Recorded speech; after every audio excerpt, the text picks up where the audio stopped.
Hey, beautiful people. Welcome back to the Doesn't Make the Cut podcast. I'm one of your hosts, Timko Ayx Ada Gabahayx, Nick Dangeli Dawayu. My Nisga'a name is Timko Ayx, which translates to the backbone of the copper shield. My Tsimshian name is Gabahayx, which means new copper, and my English name is Nick Dangeli. I'm of the Nisga'a, Tsimshian, Tlingit, Haida, Gitxsan, Tsetsaut, and Colville nations. In the film industry, I'm an actor, I'm a filmmaker, I'm a film director, film screenwriter, as well as in a modeling agency known as Supernaturals. And if you're new here, welcome to Doesn't Make the Cut podcast. We're an Indigenous film, TV review podcast that you can only watch on YouTube, listen on Spotify, and Apple Podcasts, or wherever you listen to your podcast. We would like to acknowledge that we're bringing this podcast to you from the traditional unceded Coast Salish territory of our Musqueam, Squamish, and Swillituth relatives of what is known as Vancouver, BC, in Canada. We raise our hands and would like to thank our Coast Salish relatives for allowing us to live, work, and podcast in their traditional territory. Now, if you enjoy what you're watching and listening here, please drop a subscribe, leave a comment, rating, review, all that fun stuff, as we are a new channel and we're looking at growing, so that all helps us all out. And normally, I am joined by my co-host, Mike. We addressed in our last video, he's attending some family matters. Mike, hope you're doing well. Sure miss you, brother. Now, today on the show, we have a very special guest here with us. Master Northwest Coast artisan Carver, co-leader in the Get Hikes dance group People of the Copper Shield. He is Nisga'a, Tsimshian, Tlingit, and Tsetsaut, a movie lover, and has starred in movies such as Red Snow in 2021, playing Lieutenant Colonel Codler, directed by Marie Clements. 2020's Monkey Beach, directed by Loretta Todd, where he played the Bugwas. Has been featured in many documentaries and short films. Has been featured all across BC, Canada, the United States, and many parts of the world for his art in the dance group. Veteran U.S. Army Airborne Ranger. Most of all, he's my dad, Mike Dangeli. Cool. Well, Dad, thank you for being on the show. Yeah, how are you doing today? Well, first of all, I gotta say, hello there.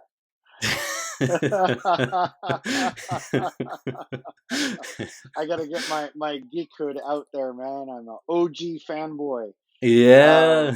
Yeah, I've been watching it since it first came out in the 70s, man. So I'm doing great. How about you? And thanks for having me on your show, yours and Mike's show. And I've been listening to you guys and listening to your past podcasts, and super excited to be on here, and looking forward to talking some Star Wars stuff here, man, and other things.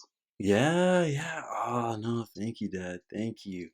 Yeah, we're going to be talking about the Obi-Wan Kenobi Season 6 finale and overall talking about the series as a whole. So what's your thoughts on this past episode and the series as a whole there, Dad?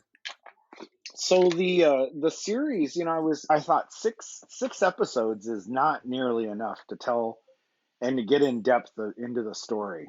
I think that's kind of what every fanboy and fangirl has been saying. I'm excited to hear that there's some real serious discussion about a season 2, because it seems to me that they're making everything that happened in the comic books and the novels kind of, they're making it canon, which I thought was super cool. I really liked the series. There's things that I felt didn't work as well, or they didn't mature it enough in the way of like Reva's character, and it would have been nice to get a little bit more backstory, not just that she was a youngling, but how did she survive, how did she heal getting that gut lightsaber to the gut, as a little kid, and how she started training with inquisitors and what have you, and that was one thing. And then I really, because I've been listening to you guys, and I know that's bugged Mike about Leia being, he's like, she's an infant, I and I always laugh, and now I can't stop seeing her as a little younger than 10.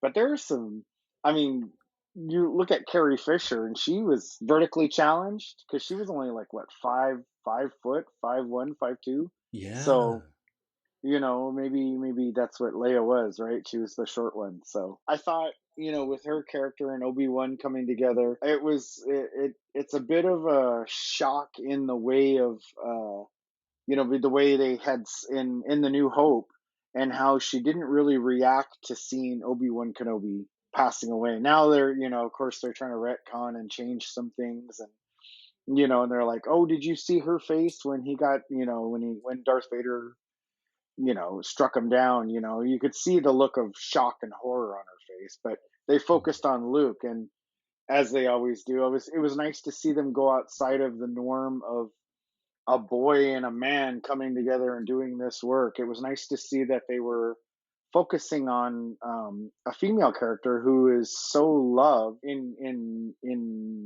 such a fan favorite of Princess Leia. So I thought that was really cool to have her.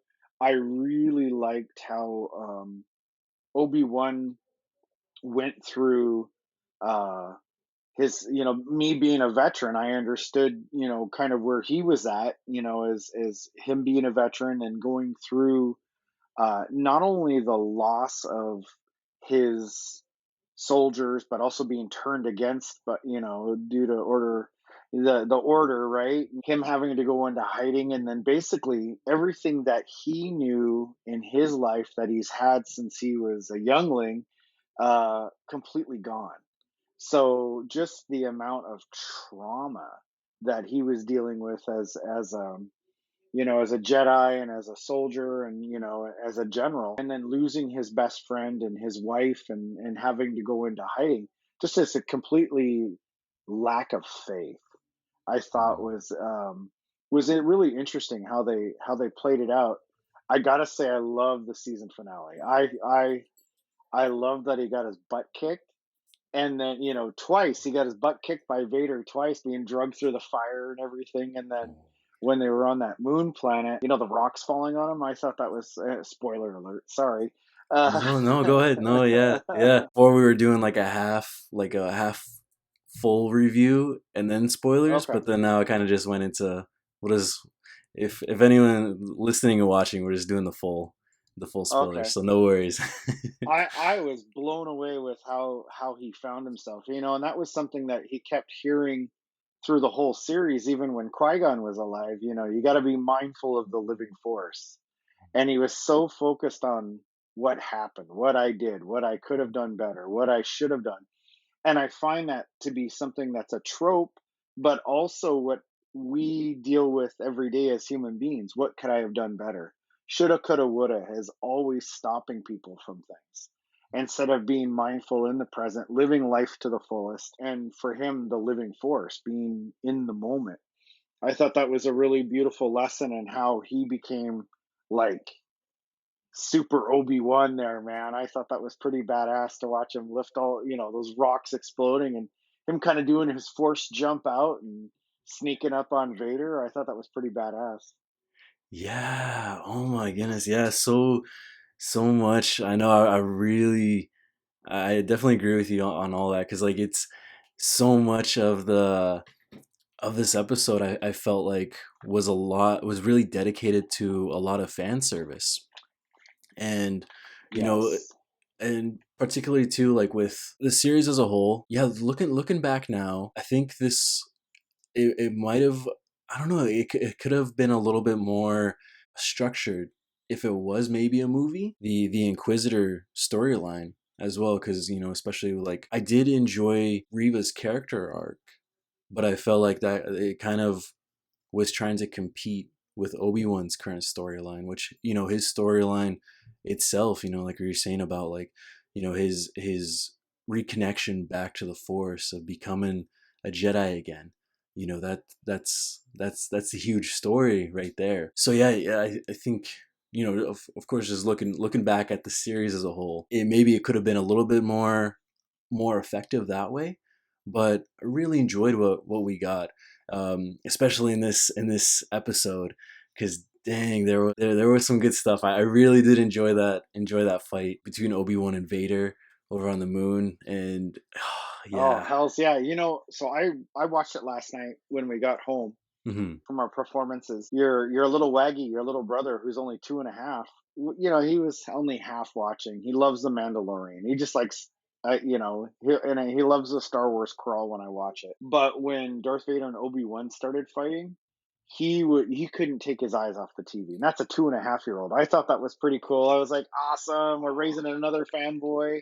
But he was like rooting for Obi-Wan. It was the coolest thing ever to watch your little brother do that. Yeah, Hayek's was getting really loud, and he's doing the little Star Wars, the lightsaber sounds, Well, So I thought that was badass. Hayek thought it was badass. Even who didn't watch the whole series, she sat and watched it with us. I had to catch her up on some things, and it wasn't such a huge story arc that it took a long time to explain it, Hmm. which is why I was like 6 episodes. It doesn't seem long enough, but I understand why they did it that way. And the other thing that I found that was pretty amazing is the way that Obi-Wan came back and did I'm doing it now, the pose, with the two Yeah. fingers.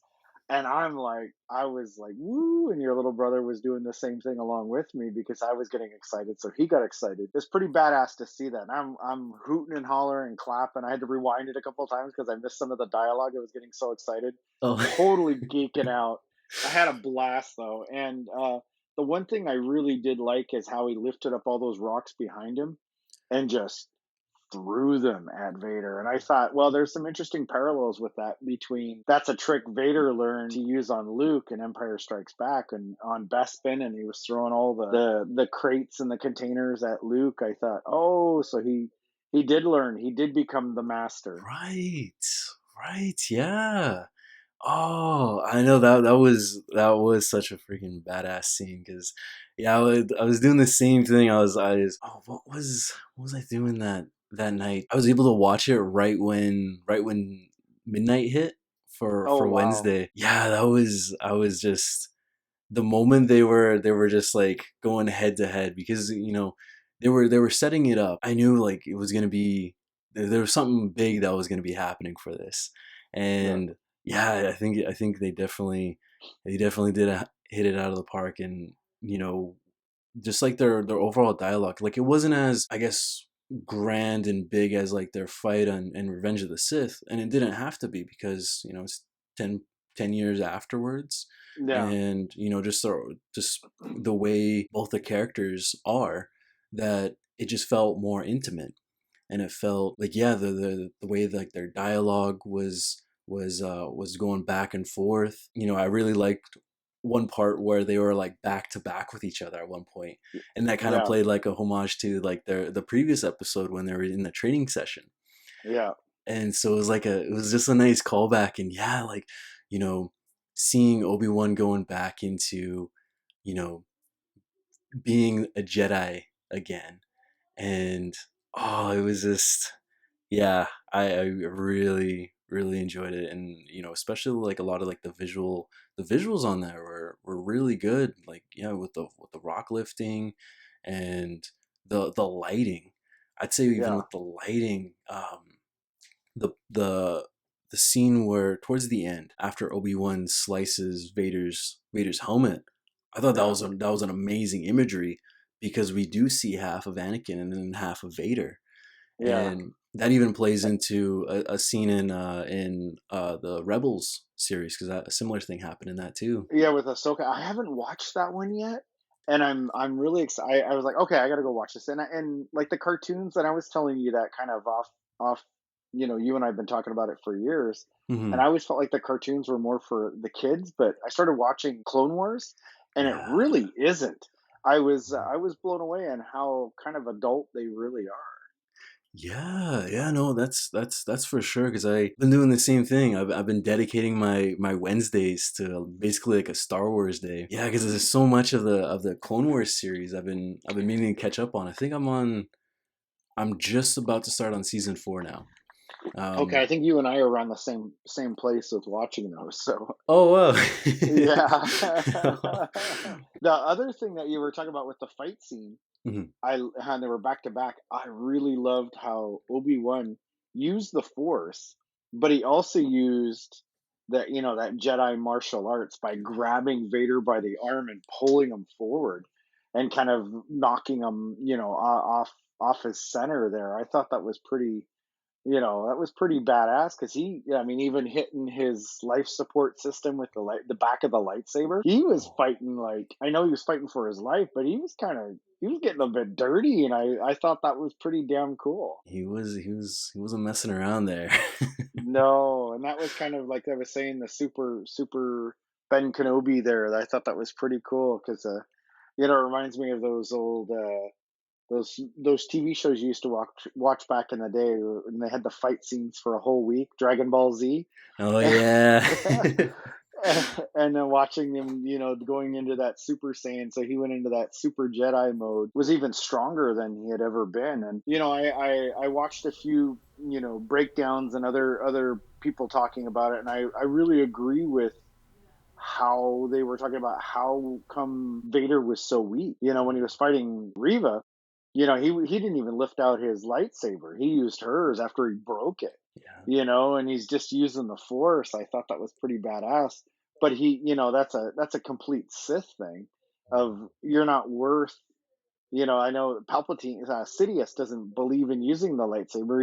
He wants to use the Force, and he only uses the lightsaber to taunt Jedi. At least that's how it was in the prequels, for him to not even use it and just kind of throw her around like a rag doll and just play with her. He was completely taunting her, and he was cool, calm, and collected, which was very Jedi. Mm. And then when he was fighting Kenobi, he was all emotion, which is what kind of a Sith thing to do, being all power and drawing upon that power. But he was so blinded by his rage and fury that Obi-Wan was able to use the Jedi martial arts, and he was a tactician. Mm. He was able to scientifically work his way through that fight against Vader, and I was like, oh, okay, because he was lost in his anger and his rage and wanting to be better than his master. Because it took me a while to like, whoa, I couldn't understand why Vader became so discombobulated Mm. and watching the fight, because even your Noah was saying, "Oh my gosh, look at him move really slow like Frankenstein," Vader, Mhm. and and at first I thought she was talking about Obi-Wan. I was like, well, he is 50 something in this, in this part of the series, and she's no, I'm talking about Vader, and I'm like, oh yeah. And I started thinking about it, and then the end scene with him on Mustafar in his throne, and he's like, "I'm gonna find Obi-Wan," and Darth like, I think he's weakening you, and then of course the rule of Tool, he's like, no, remember you're my bitch. Yeah, yeah. So I thought that was a pretty, I was like, oh, okay, because he was really, really focusing on Obi-Wan, and Sidious had a bit of jealousy there, and saying, hey, you're my bitch, remember Yeah, yeah. that. No, that's true. That's true. Yeah, no, he was that's what truly, blinded him, and that's that, calling back to just anything, any of the fight sequences and just any of their encounters of Vader always wanting to be more than his own master. Yeah, And and that's it's exactly true, because even in like the beginning of the episode, the Grand Inquisitor was trying to, they did have a clear shot of you know taking out everyone who was on the ship, but yeah. he Which would have chose killed to. the rebellion. It would have, yeah, Yeah, yeah. yeah, And but he was blinded by his own mind and his own thought of revenge yeah. on that. His And own ego. his own ego, yeah, exactly. Yeah, And that's what caused him to lose all of his limbs in the first place. yeah, yeah, Yeah. exactly. One thing I keep seeing a lot too on those other videos and on Instagram and whatnot is they were talking about like the poetry as well of relating things from, because this would basically be like their third encounter what they're fighting, and each one kind of just like plays into the previous one but also sets up into the next one. I thought that was a beautiful way of relating to things, and you saw like little snippets that would see in the original trilogy, which I thought like overall was really amazing to have those callbacks, to just have all those references, keeping it very grounded Yeah. to what we have. And it was a really good episode. And No, I was gonna say, what was your thoughts about Palpatine? Because I'm honestly, I didn't recognize that as that, is it McDermott? Who, Yeah. yeah, I didn't recognize him. I thought they got Werner Herzog to be Oh. Palpatine. Werner Herzog is this old director, and he's an actor. I think he was in that movie Jack Reacher, and he kind of played the first Jack Reacher. He played the bad guy, from Russia, and just very old, very different kind of guy, different actor. His movies are really kind of bizarre, but I thought that's who it was at first, and I was like, did they get Werner Herzog to play Palpatine? What the hell? And because I didn't recognize McDermott. I didn't recognize the guy who's been Yeah. doing it forever because the makeup and the lighting. Because usually, he's got the hood on and you don't see very much, but because they really showed his eyes and how he was very eloquent in the beginning, and then he was like backhanding Vader by saying, "You're clouded in this, and you're losing sight of what's really important." And basically saying, "Hey, you're fucking it up here," and Yeah. if this is what you want to do, I'm gonna have to find a new apprentice, and you could see, even though Vader has his mask and you can't see, you can totally.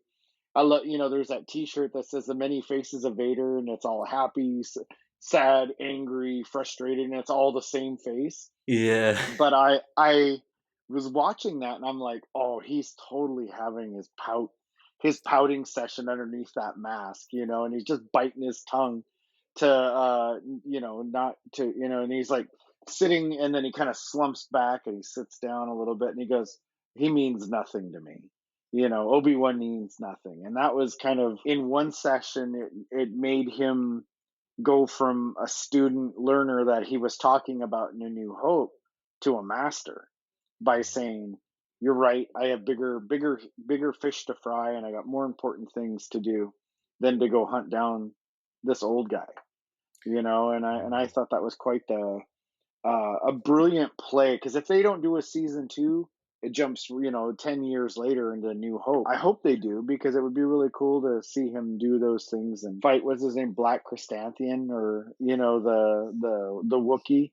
It'd be Yeah. cool to see that, and the other adventures that he had that were really in the comic books back in the day.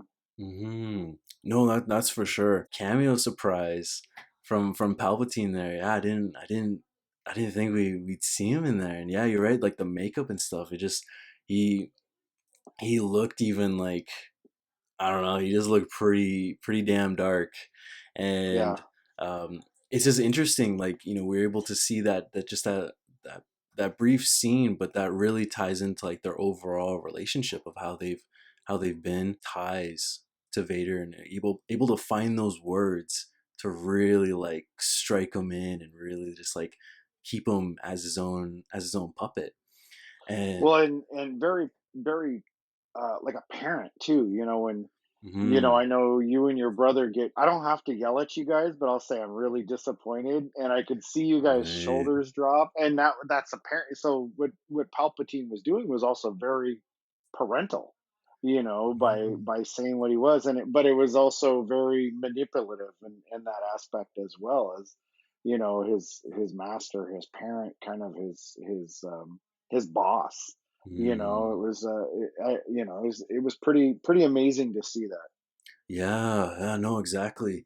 And yeah, I really do hope that they get a season two as well. Because there is so much stories that they can share. Even you know just seeing where we were left off with Obi-Wan finally getting his teachings from Qui-Gon. I thought that was really awesome to see Yeah.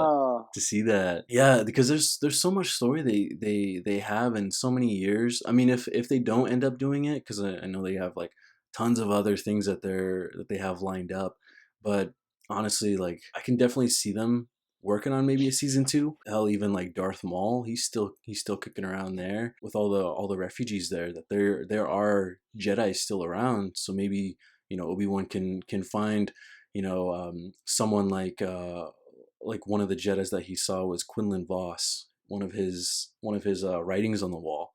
If he Mhm. ends up finding someone like that, like there's plenty of story to be told there. That's if that's what they have planned in mind there. What are your thoughts on the Riva and Luke thing that was going on at the same time? I it was interesting because it was cool to see her. She can kill men, she can kill women, but she couldn't kill kids. Mm, And she couldn't get herself to go down the rabbit hole that dark. And I thought that was pretty cool of her to have that redemption and that change and saying, I'm not like him. I couldn't do it. And her flashing on scene, looking at Luke and seeing herself and seeing how much Luke she could see Anakin. She could see his father in his face and just like and see the goodness. And I thought that was really cool. Talking about, I hope they do something in the future. Maybe she'll be in Andor, maybe she'll be in Ahsoka, or she'll be in something else. Because it was really cool to see her.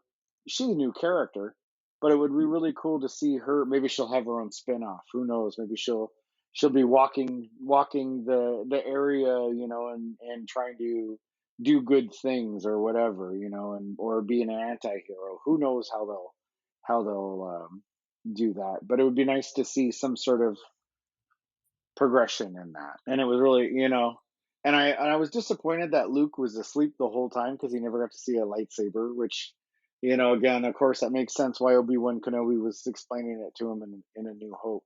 So yeah, I got to tell you, The New Hope, when that came out, your granny went to the premiere. And she went with a really kind of famous baseball player by the name of Jose Canseco. And they went to the premiere at the I think it's Man's Chinese Theater in LA. And yeah, she was like so excited. She's like, "Oh my gosh, Michael's gonna love this show." And I was like 3 or 4 at the time, and she was absolutely right. I've been a Star Wars fan since I seen it in California. So I decided to kind of throw that little bit into that, and that it's been beautiful to watch it. And then of course, getting my sons into it, right? So I remember taking you to Phantom Menace, and you were just a bit older than maybe no, you were just a bit younger than Hayek's, your little brother, and us watching it in the movie theater in Washington. oh, those are, oh, that's so cool. I love those stories. Oh my Yeah. goodness. Yeah, no, Granny started it all for us. Yeah, she did. She did. Gotta give props to your granny. Yeah. Holy. So I in the expanded Star Wars universe, I was because I was really disappointed. I didn't think Solo was that bad. There was things that were kind of goofy in it, but there were some other things that were, because they were, of course, catering to the fans. What could it have been a better six episode or whatever on Disney Plus? Could it have been that way? I think so. And I think it would have been would have been seen more as a fan favorite than the movie. And I think that's kind of where they're going with a lot of these, because I didn't think Solo was that bad. It'd be really cool to see these spin-offs and them talk about those things. Because I started doing a little, as I getting ready to be on this, I want to make sure I could keep up with my movie guy son there, in all of this, and I love movies. You can't see it, but behind me are all my DVDs, and it looks like a blockbuster here.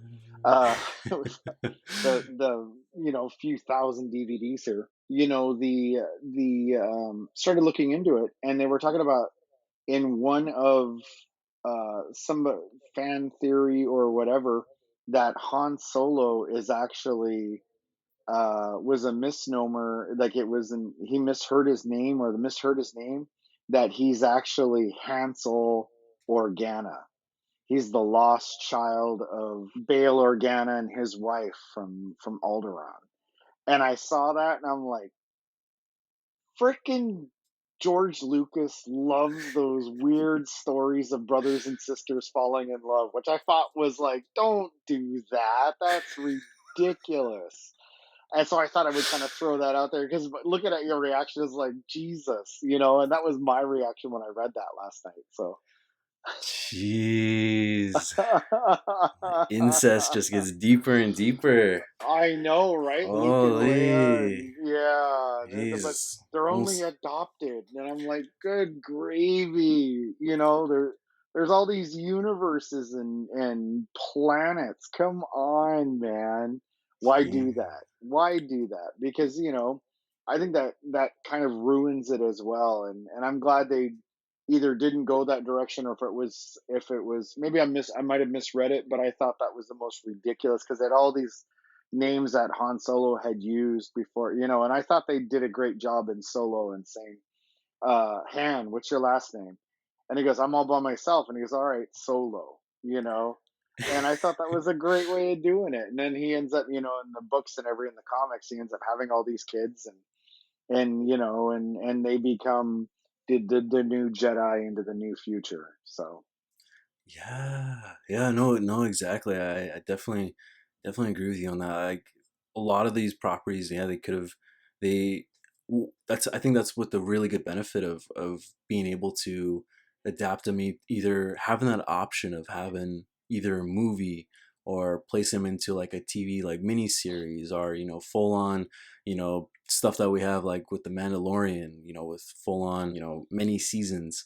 And that's it's a beautiful option, and so much that people can be able to watch. Is it a lot? Of course people are always gonna complain and be like, oh, this is too much, I'm gonna get fatigued. Well, that's fine, but there's people out there who've been waiting for this their yeah, whole entire life, like, and I think that's really good, and that's benefiting to so many people, as long as it's done right, and it's done, and the stories that they have are shared amongst many. So no, it's amazing stuff. So we have a rating system. We Mike and I came up with a good rating system here. um so we have cutting room floor, which is basically a 0 to 1 star. A reshoot, that's 2 to 3 star. Rough cut, 4 to 5. Fine cut, 6 to 7, and then it makes the cut, which is like a 8 star and beyond. Um, what would you rate the episode as a whole, and then the series as a whole? Of what would you rate it? I think it would make the cut. There were a couple things that I'm like, how the hell did Riva get to Tatooine so fast? And if he could have gotten from that moon planet to to save Luke by jumping into light speed that fast, how come he didn't do it sooner? Uh, you know, there's those kind of things that I thought were goofy, but I thought it was a great show. I thought it was a great, a great series. I really hope, of course, as a fanboy, I want them to do, a season two. I can't get enough. I really like the live action stuff. The cartoons are cool, but I like the live action because they're getting all sorts of cameo. You got Ice Cube Jr. in there, which I thought was pretty Yeah, cool. O'Shea Jackson Jr. Although his character didn't kind of could was have done flat. more. Yeah, Yeah, yeah, but there were some pretty amazing other characters in it that I thought were really cool, and I was hoping that was Seth Rogen. I was waiting for the laugh, the his, the the dude that turned him in. I can't remember his name off the top of my head, in one of the other episodes. So oh yeah, yeah. yeah, Oh, it's, yeah, overall, yeah. No, you're absolutely right. I think it definitely does make the cut. Thank you so much, Dad, for taking time out of your day and coming on to the show. We really appreciate it. Really appreciate it, and would really love to have you on again. And yeah, this has been really awesome. Like we've been talking for yeah, almost 2 hours there. We had to cut this down. I'm probably gonna be make it into 2 episodes, aw, which is awesome. That's great because Mike's not here right now. He's gonna be away for a few weeks, so yeah, this has been great, and aw. really appreciate It and really means a love you. lot. Oh, Oh, I love you too, son. I really means a lot, and I'm super proud of you guys. I'm super proud of you.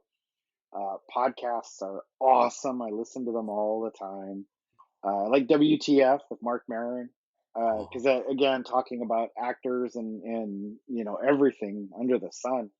It's cool to hear those behind the scenes stuff. So I'm really excited about what you guys are doing and talking about an indigenous point of view with contemporary movies that are current or TV shows. You got me curious about The Boys. I got to go watch that one next. Yeah. So yeah, and I appreciate it. It's awesome to have that indigenous content, and love hearing you guys saying the language and talking about things like, oh, when I was growing up in Omak, or Mike talking about where he grew up. And I just think that's badass. I think that's awesome. Keep it up. Really proud of you guys.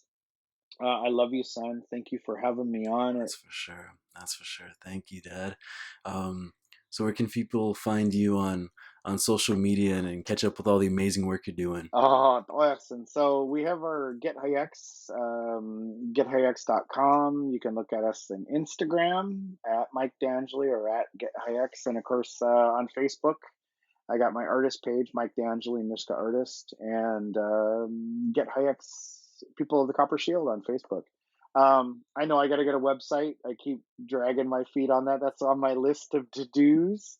I'm just starting 7 totem poles here in the next little bit for our murdered and missing and residential school survivors. So I think in between that, I'm gonna sit down and actually put a website together sometime soon, because everybody keeps telling me there's some really great ones that you can do now. So Nice. yeah, Awesome. Awesome. Well, thank you, Dad. Thank you. all And right, son. all right. Well, love you, Dad, and I'll Love you too, buddy. have a good rest of your night there. You too, and thank you everybody for taking the time to listen and subscribe to these guys. This is pretty awesome, and follow their awesome adventure and talking about movies. You guys are some awesome filmmakers, and I can't wait to see what the future brings for you guys. Thanks, Dad. Back at you, son.